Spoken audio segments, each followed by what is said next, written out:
మహాభారతం అనేది ముగిసింది. చాలా మంది ఏమనుకున్నారంటే కురుక్షేత్రం యుద్ధం ముగిసిపోగానే ద్వాపర యుగం పూర్తయిపోయిందని. కానీ నిజానికి కురుక్షేత్రం యుద్ధం తర్వాత ఎన్నో సంఘటనలు జరిగాయి. అసలు పాండవులకి ఏం జరిగింది, కృష్ణుడికి ఏం జరిగింది, నిజంగానే కర్ణుడు పాండవులకి అన్నయ్యని తెలిసిన తర్వాత పాండవులు ఏం చేశారు, రాజ్య పెద్దలైన ధృతరాష్ట్రుడు, కుంతీదేవి, గాంధారి మాతలకి ఏం జరిగింది, ఒకప్పుడు అంత అద్భుతమైన రాజ్యమైన ద్వారక నగరం ఇప్పుడు సముద్ర గర్భంలో ఎందుకు ఉంది, ఇవన్నీ సంఘటనలు కురుక్షేత్ర యుద్ధం తర్వాతనే జరిగాయి. సో అసలు ఏం జరిగింది ఇవన్నీ తెలుసుకోవాలంటే welcome back to the stories the end of ద్వాపర యుగం. అసలు మొదట యుద్ధం పూర్తవగానే కొన్ని రోజుల తర్వాత ఎవరి రాజ్యానికి వాళ్ళు వెళ్లిపోయారు. శ్రీకృష్ణుడు ద్వారకకి తిరిగి వెళ్లిపోయాడు. క్షత్రియ ధర్మం ప్రకారం పెద్దవాడే రాజు అవ్వాలి కనుక ధర్మరాజే రాజుగా మారాడు. దాని తర్వాత ఎన్నో సంవత్సరాలు పాండవులు రాజ్య ప్రజలను ఎంతో బాగా చూసుకున్నారు. వాళ్ళనే కాదు, కౌరవుల యొక్క భార్యలను కూడా రాణి మందిరంలో ఉంచి తగినట్టుగా వాళ్ళని గౌరవించి చూసుకున్నారు. అలానే ధృతరాష్ట్రుడు గాంధారిని కూడా ఎంతో గౌరవంగా చూసుకునేవారు. వాళ్ళకి ఇవ్వవలసిన గౌరవం వాళ్ళకి ఇచ్చి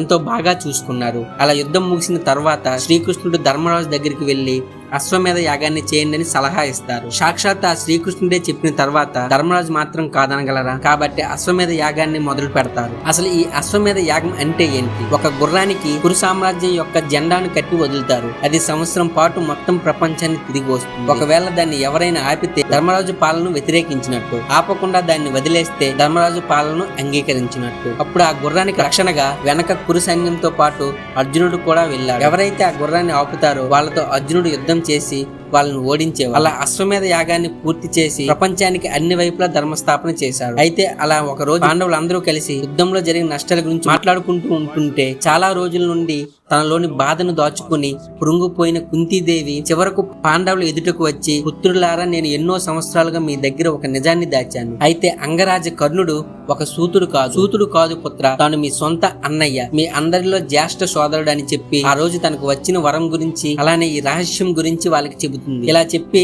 ఇది మీకు చెప్పకూడదని చెప్పలేదు అనుకోకండి, సమయం రాలేదు పుత్ర, యుద్ధం ముందే ఈ విషయం కర్ణుడికి తెలిసింది, అయినా కూడా తమ్ముళ్ళకి చెప్పొద్దు, తమ్ముళ్ళకి చెప్తే యుద్ధాన్ని ఆపేసి రాజ్యం నాకు ఇచ్చేస్తారు అని నా దగ్గర మాట తీసుకున్నాడు, అందుకే నేను చెప్పలేకపోయాను అని చెప్తుంది. అంతే, అది విన్న పాండవులు కుప్పకూలిపోయారు. కంట్లో నుండి నీళ్లు ఆగటం లేదు. వాళ్ళకి ఏం చేయాలో కూడా అర్థం కావట్లేదు. అసలు వాళ్ళు ఏం చేశారో అనేది కూడా వాళ్ళకి అర్థం కావట్లేదు. వాళ్ళు ప్రపంచమే చీకటి అయిపోయినట్టు వాళ్ళకి అనిపించింది. ధర్మరాజు ఈ నిజాన్ని నమ్మలేకపోయాడు. ఏడుస్తూ, ఎంతటి పాపాన్ని చేశారు మీరు, నిజంగా చాలా పెద్ద తప్పుని చేశారు. మా సొంత అన్నని, ఎవరైతే ఇప్పుడు ఈ సింహాసనం మీద కూర్చోవాలో, ఎవరిని అయితే మేము ఒక దేవుడిలా చూసుకోవాలో అలాంటి అన్నయ్యను మా చేతుల మీదుగా చంపించావు. నువ్వు చేసింది చాలా పెద్ద తప్పమ్మా. ఇంతటి అనర్థాన్ని నువ్వు చేసినందుకు, ఇంతటి రహస్యాన్ని నువ్వు దాచినందుకు నేను నిన్ను శపిస్తున్నాను. ఇకపై ఈ భూమి మీద ఏ ఆడవారు కూడా రహస్యాలను దాచలేదు. వాళ్ళు దాయాలని ఎంత ప్రయత్నించినా వాళ్ళ వల్ల కాదు. ఇదే నా శాపమని అంటారు. ఇక భీముడు తన గుండెలను గట్టిగా కొట్టుకుంటున్నాడు. ఎందుకంటే తన సొంత అన్నయ్యను నువ్వు సూతుడివి, దూరంగా ఉండు అని ఎన్నోసార్లు అవమానించి ఎన్నోసార్లు రకరకాలుగా మాట్లాడాడు. అంతేగాని ఈ నిజాన్ని మాత్రం తెలుసుకోలేకపోయానే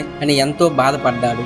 అర్జునుడు గాంధీవం మొదటిసారి అతనికి బరువుగా అనిపించింది. గాంధీవాన్ని కింద పడేశాడు. నిశ్శబ్దంగా ఏకాంతంగా వాళ్ళ దగ్గరికి వెళ్లి బాధపడ్డాడు. అంతే, వాళ్ళకి అర్థమైంది, జరిగింది జరిగిపోయింది, ఇకపై జరగబోయే దాని గురించి ఆలోచించిన రోజులకు వాళ్ళు తేరుకున్నారు. దాని తర్వాత వాళ్ళు చేసిన దానాలు, ముఖ్యంగా భీముడు ఏ దానం చేసినా దాన్ని కర్ణుడి పేరు మీదగానే చేసేవాడు. అలా అయినా చేసిన పాపాన్ని కడుక్కోగాడేమో అని. అలా కొన్ని సంవత్సరాలు గడిచిపోయాయి. రాజ్య పెద్దలైన విదురుడు, ధృతరాష్ట్రుడు, గాంధారి అలానే కుంతీ మాతలు ముసలైపోయారు. వాళ్ళు ముసలి వాళ్ళు అయిపోవడం వలన పాండవులను పిలిచి, పుత్ర యుధిష్ఠిర, ఒక క్షత్రియుడు తన జీవితాన్ని ముగించాలి అంటే అది యుద్ధంలో అయినా చనిపోవాలి, లేకపోతే తపస్సు చేస్తూ అయినా మరణించాలి. ఇప్పుడు మాకున్నది రెండవ మార్గం మాత్రమే, కాబట్టి అనుమతి నివ్వు పుత్ర, అంతిమ గడియలు దగ్గర పడ్డాయి అని చెప్తారు. ఇదంతా విన్న ధర్మరాజుకి బాధగానే ఉన్న ధృతరాష్ట్రుడి మాటల్లో బాధ కనిపించింది. అతని మాటలను అర్థం చేసుకుని ఇప్పుడు మాట ఇవ్వకపోతే అది ధర్మం కాదు అని భావించి వీడుకోలు పలుకుతారు. అలా వీళ్ళ నలుగురు గంగానది తీరానికి వెళ్లి ఆశీస్సులు తీసుకుని అడవిలోకి వెళ్తారు. అలా దూరంగా వెళ్లి అక్కడే ఉన్న సటస్త్రంగ ఆశ్రమానికి చేరుకుని అక్కడే తపస్సు చేసుకుంటారు. విదురుడు మాత్రం ఒక దగ్గరే ఉండడు. అడవంతా తిరుగుతూ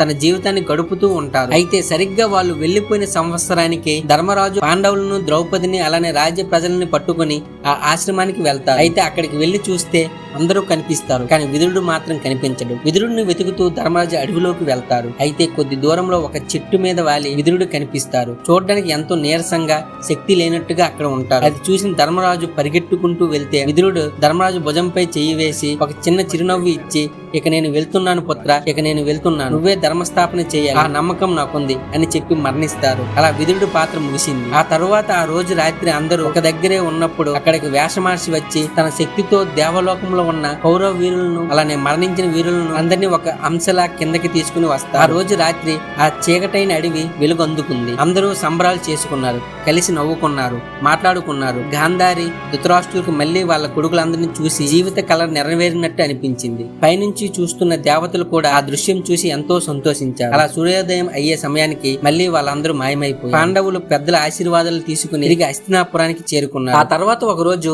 అడవిలో వీళ్ళు ఉన్న ఆశ్రమం దగ్గర కారు చిచ్చు అంటుకుంటుంది. ఆశ్రమం తగలబడిపోతుందన్న సమయానికి ధృతరాష్ట్రుడు సంజయుడిని దగ్గరగా ఉన్న పర్వతం దగ్గరికి పరిగెట్టమంటారు. మరి మీరు మహారాజా అని సంజయుడు అడిగితే, సంజయ నా జీవితాన్ని నేను ఎంతో బాగా గడిపాను, చివరిసారిగా నా కొడుకులను కూడా చూశాను, ఇక మిగిలింది ఒక్కటే, నేను కూడా వాళ్ళ దగ్గరికి వెళ్లటమే, ఇదే నా నిర్ణయం సంజయ, మమ్మల్ని వదిలే, మా ప్రయాణం ఇక్కడితో ముగిసింది అని చెప్తారు. అలా ఆ మంటల్లోనే కుంతీదేవి, గాంధారి ఇలానే ధృతరాష్ట్రుడు మరణిస్తారు. ఈ విషయం తెలిసిన పాండవులు ఎంతో బాధకు గురవుతారు. ఎందుకంటే చుట్టూ చూస్తే ఎవరూ లేరు. వాళ్ళని పెంచిన వాళ్ళు మరణించారు, వాళ్ళతో పెరిగిన వాళ్ళు కూడా మరణించారు, వాళ్ళకి శిక్షణ ఇచ్చిన వాళ్ళు మరణించారు, వాళ్ళ చుట్టూ ఉండే వాళ్ళందరూ మరణించారు, కేవలం వాళ్ళు మాత్రమే మిగిలారు. వాళ్ళకి అర్థమైంది అంతం దగ్గరలోనే ఉంది అని. ఇక అది జరిగి 30 సంవత్సరాలు గడిచాయి. పాండవులు ఎంతో అద్భుతంగా రాజ్యాన్ని పాలించుకుంటూ వచ్చారు. అయితే శాపాన్ని స్వీకరించిన శ్రీకృష్ణుడు తిరిగి ద్వారకకు వెళ్లిపోయారు. రోజులు గడుస్తున్నాయి. కొద్ది కొద్దిగా ద్వారక నగరంలో ప్రజలకు అసూయ ఎక్కువైపోయింది. పెద్దల మీద గౌరవం తగ్గి ఒక రోజు విశ్వామిత్రుడు అలానే కొంతమంది మహర్షులు ద్వారక నగరానికి వస్తే గౌరవం తగ్గిన ద్వారకవాసులు అందరికన్నా చిన్నవాడైన శంబ, శ్రీకృష్ణుడు కొడుకైన శంబకు ఒక కడుపు వచ్చిన అమ్మాయిలా వేషం వేసి ఆ ఋషుల దగ్గరికి తీసుకుని వెళ్లి ఈ అమ్మాయికి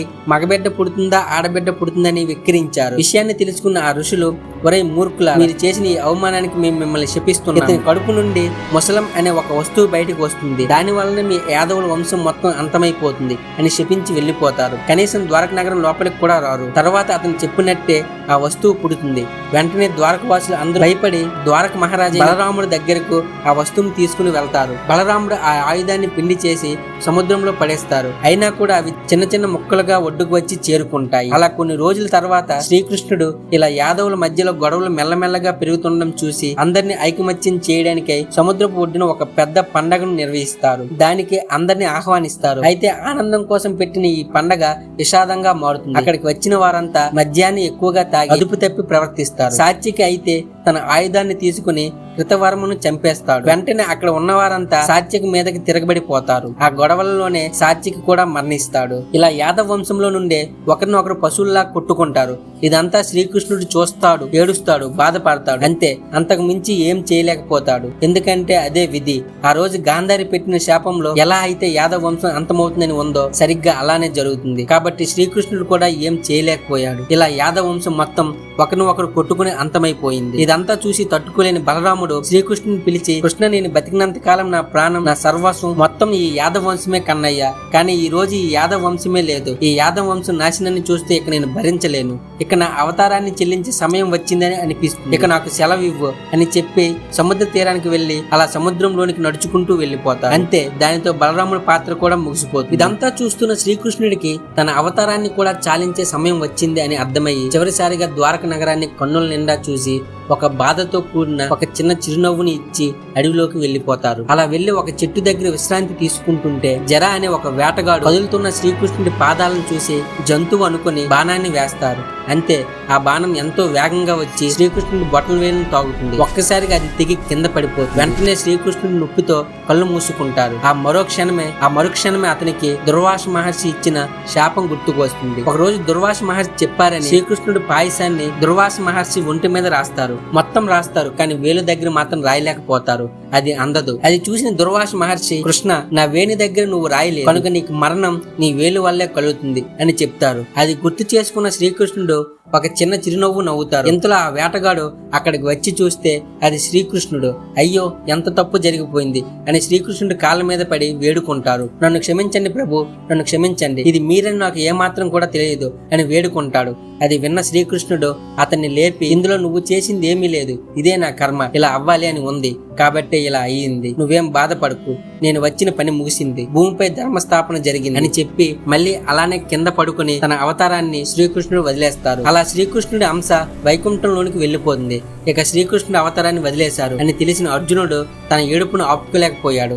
ఎందుకంటే శ్రీకృష్ణుడు అంటే అర్జునుడికి ఎంతో ఇష్టం. పరుగులు తీస్తూ ద్వారక నగరానికి చేరుకుంటారు. అక్కడ కేవలం కొంతమంది ఆడవాళ్ళు అలానే పిల్లలు మాత్రమే మిగులుతారు. వాళ్ళందరినీ అర్జునుడు రక్షించి హస్తినాపురానికి తీసుకువెళ్తుంటే సరిగ్గా శ్రీకృష్ణుడు మరణించిన 7వ రోజు సముద్రం పొంగి ఆ అద్భుత నగరమైన ద్వారక సముద్ర గర్భానికి వెళ్లిపోయింది. ఏదైతే ఒకప్పుడు ఒక అద్భుత దేవలోకంగా పేరు ఉండేదో అదే ఇప్పుడు సముద్ర గర్భానికి చేరుకుంది. దీనితో ప్రతి ఒక్కరికి అర్థమైంది, ఏది కూడా శాశ్వతం కాదు. అది ఏది అయినా ఎంత గొప్పదే అయినా ఒకరోజు అంతం అవ్వాల్సిందే. అది వస్తువే అయినా మానవుడే అయినా చివరికి ఆ భగవంతుడు నిర్మించిన ఆ మహానగరమైన ఒకరోజు అంతమైపోవాల్సిందే అని అనుకుంటారు. అయితే అలా అర్జునుడు కాపాడి తీసుకువస్తుంటే చీకటి అయింది. ఒక దగ్గర విశ్రాంతి తీసుకుంటారు. ఆ రోజు రాత్రి అక్కడికి చాలా మంది దొంగలు వచ్చి వాళ్ళ మీద దాడి చేస్తారు. అర్జునుడు తన గాంధీవంతో అడ్డుకోవడానికి ప్రయత్నిస్తాడు. ఎంతో ప్రయత్నిస్తాడు కానీ ఆపలేకపోతాడు. తన శక్తులు పనిచేయ ఆ దొంగలు అక్కడ ఉన్న వాటన్నిటిని దోచుకుని చాలా మందిని చంపేసి వెళ్లిపోతారు. అర్జునుడికి ఇది ఏ మాత్రం కూడా నచ్చక రాజ్యంలో వాళ్ళందరినీ చేర్చాక వ్యాసమహర్షి దగ్గరికి వెళ్లి ఇలా ఎందుకు జరుగుతుంది అని అడిగితే వ్యాసమహర్షి ఇలా చెప్తారు, అర్జున, మీరందరూ కారణ జన్ములు. ఒక మహాకార్యానికై జన్మించారు. దాని వల్లనే మీరు కురుక్షేత్ర యుద్ధం చేసి ధర్మస్థాపన చేశారు. అయితే దానితో ఆ దేవతలు ఇచ్చిన ఆయుధం పని కూడా పూర్తయింది. ఏ రోజైతే వాటి పని పూర్తయిందో ఆ రోజే వాటి శక్తి కూడా పోతుంది. ఇక చనిపోయిన ద్వారక ప్రజల పరిస్థితి అంటావా? సాక్షాత్ ఆ భగవంతుడే శ్రీకృష్ణుడు ఇలా వచ్చినా సరే ఆ రాజ్యాన్ని కాపాడలేకపోయారు. ఇంకా మనం ఎంత?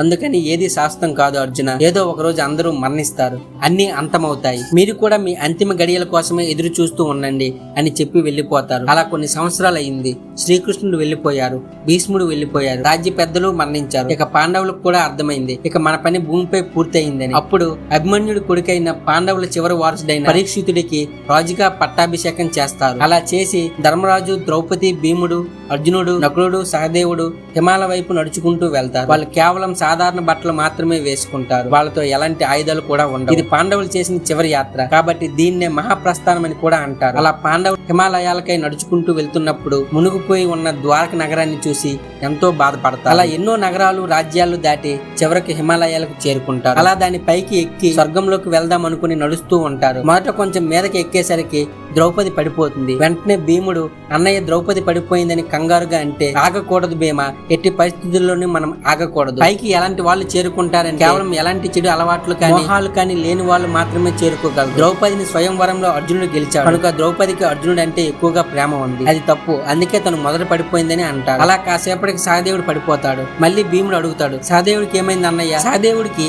ఈ ప్రపంచంలోనే నా అంత తెలివైన వాడు ఎవరూ లేరు అనే ఒక చిన్న గర్వం ఉంది కాబట్టి ఇలా జరిగింది భీమ అని చెప్పి ముందుకు వెళ్తారు. ఈసారి నకులుడు పడిపోతాడు. మళ్ళీ భీముడు అడుగుతాడు. అప్పుడు ధర్మరాజు, నకులుడు ఈ సమస్త ప్రపంచంలో తనంత అందమైన వాడు ఎవరూ లేరు అనే గర్వం తనకి ఉంది, అందుకే పడిపోయాడు అని చెప్తాడు. ఇక మిగిలింది అర్జున, భీమ, ధర్మరాజు. అలానే ధర్మరాజుతో ఉండే ఒక కుక్క మాత్రమే. ఎలా అయినా పైకి చేరుకోవాలని చూస్తుంటే భీముడు ఇలా వెనక్కి చూస్తాడో లేదో అర్జునుడు పడిపోతాడు. ఎవరైతే ప్రపంచంలోనే సర్వశ్రేష్టమైన వీరుడు, అతని మించిన యోధుడు లేరు అని అందరూ నమ్మారో అలాంటి అర్జునుడు పడిపోయాడు. ముందుకు తిరిగి భీముడు, అన్నయ్య అర్జునుడు కూడా పడిపోయాడు అంటే అప్పుడు ధర్మరాజు, అర్జునుడికి ఈ ప్రపంచంలో నేనే సర్వశ్రేష్టమైన యోధుడిని అనే గర్వం ఉంది, అందుకే పడిపోయాడు అని అంటాడు. అలా కాస్త ముందుకు వెళ్లేసరికి భీముడికి అర్థమైపోయింది ఇప్పుడు తాను పడిపోబోతున్నాడని. మరి నేనేం చేశాను జ్యేష్ఠ అని అడిగితే, భీమా, నీకు నీ శక్తి మీద గర్వం ఎక్కువ, అలానే ఆహారం మీద మోహం ఎక్కువ, కనుక నువ్వు కూడా పైకి చేరలేవు భీమ అని చెప్పి ధర్మరాజు మాత్రమే అతని పక్కనే ఉన్న కుక్కతో కలిపి కొన్ని రోజులు ప్రయాణించి కొండ మీదకి ఎక్కగలుగుతారు. ఆ కొండపైకి ఎక్కేసరికి హఠాత్తుగా ఒక వెలుగు వస్తుంది. ఆ వెలుగు నుండి ఇంద్రదేవుడు వచ్చి ధర్మరాజును స్వర్గానికి ఆహ్వానిస్తాడు. ధర్మరాజు ఒక షరతు మీదే స్వర్గానికి వస్తానని అంటారు. ఏంటి అని అడిగితే, నాతో పాటు వచ్చిన ఈ కుక్కను కూడా స్వర్గానికి తీసుకువస్తాను అంటేనే నేను కూడా వస్తాను, లేకపోతే నేను రాను అని చెప్తారు. అప్పుడు ఆ కుక్క నుంచి ఒక వెలుగు వస్తుంది. అందరూ కళ్ళు మూసుకుంటారు. కాసేపటి కళ్ళను తెరిచి చూస్తే ఆ కుక్క యమధర్మరాజుగా మారి, శభాష్ పుత్ర, ఇది నీకు ఒక పరీక్ష లాంటిది. ఒక మూగ జీవి కోసం స్వర్గ మార్గాన్ని వద్దనుకున్నావు చూడు, నీకన్నా శ్రేష్టమైన వారు ఇంతవరకు లేరు, ఇకపై కూడా పుట్టరు, వెళ్ళు పుత్ర, స్వర్గానికి వెళ్ళు అని పంపిస్తారు. అయితే అక్కడికి వెళ్తుంటే ఆ మార్గంలో అర్జునుడు, భీముడు, ద్రౌపది నరకంలో బాధలు పడి అరుస్తున్న అరుపులు వినిపిస్తున్నాయి. అది చూసిన ధర్మరాజు, నా తమ్ముళ్ళు ఎందుకు నరకంలో ఉన్నారు? వాళ్ళు నరకంలో ఉంటే నేను కూడా అక్కడే ఉంటా, నాకు స్వర్గం వద్దు, నన్ను నరకంలోనే వదిలేయండి అని అంటే, అప్పుడు ఇంద్రదేవుడు, ధర్మరాజా, ఇది నువ్వు యుద్ధంలో అబద్ధం చెప్పినందుకు నీకు ఒక చిన్న శిక్ష. ఇది నిజం కాదు, ఇది కేవలం ఒక భ్రమ అంతే. నీ తమ్ముళ్ళు ఎప్పుడో వాళ్ళ శిక్షలను అనుభవించి స్వర్గానికి చేరిపోయారు. నీకోసమే ఎదురు చూస్తున్నారు అని చెప్తారు. అలా స్వర్గానికి వెళ్లి చూస్తే అక్కడ కౌరవులు పాండవులు అందరూ ధర్మరాజు కోసమే ఎదురు చూస్తూ ఉంటారు. అలా మళ్ళీ అందరూ ఒకరినొకరు కలుసుకుంటారు. వాళ్ళ జన్మ ధన్యమైంది. ఇలా కృష్ణుడి మరణం పాండవుల మరణంతో ద్వాపర యుగం ముగిసింది. ఇలా ఈ వీరుల మరణం ఒక నవయుగానికి ఆరంభంగా మారింది. కలియుగం మొదలయ్యింది. వీళ్ళ కథ విన్న ప్రతి ఒక్కరికి ఒకటే అనిపిస్తుంది, ఎంత పెద్ద వీరులకైనా అంతం అనేది ఉంటుంది. అలానే వాళ్ళలో లోపాలు అనేవి ఉంటాయి. అవన్నీ అధిగమించిన వాడు మాత్రమే సర్వశ్రేష్ఠుడిగా పేరును అందుకుంటాడు. సో ఇది గైస్, ఇక్కడ వరకు చూసారంటే వీడియో ఖచ్చితంగా నచ్చే ఉంటుంది. నచ్చితే లైక్ చేసి మీ ఫ్రెండ్స్ అండ్ ఫ్యామిలీ మెంబర్స్ కి షేర్ చేయడం మాత్రం మర్చిపోకండి. జై శ్రీరామ్, జై హింద్.